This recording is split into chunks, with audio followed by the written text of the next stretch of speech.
Next question coming from social media on Facebook, and it is from Valerie Drown. She's asking, given the current crisis in the New Hampshire dairy industry, what can be done to help protect the future of these farms so that the next generation can take over the farming? Congresswoman?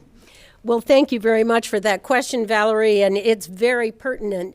I serve on the Agriculture Committee, and we had a roundtable of all the dairy farmers who came to Claremont just a couple of months ago. Actually, today in my office, I was drafting a letter to the committee about changes in what's called the Margin Protection Program. I won't get too far into the weeds, but basically there are a number of steps that Congress can take to help our dairy farmers. The primary one is that New Hampshire, New England is at the end of the proverbial end of the road here in terms of high costs of feed, high costs for shipping, and given the weather that we had and the drought this summer, we lost 19 dairy farms, and we only started with 120 this year. So it's been very, very tough for us.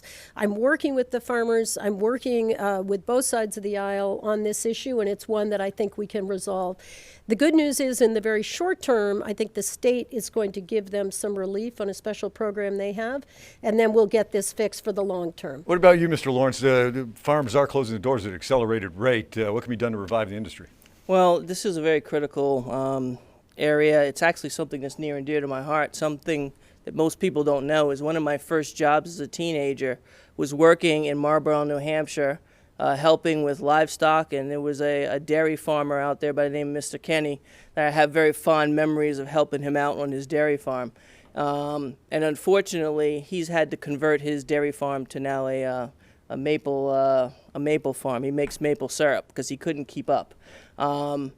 We have taken some steps to try and protect the dairy industry in this state, but there is definitely more that we can do. I think it is important for us to do that. I would be willing to work with state and local officials to make sure that the dairy farmers have the support that they need to ride out hard times, hard economic times, which they're suffering under right now, to make sure that we maintain this important part of our industrial base. Now let's get our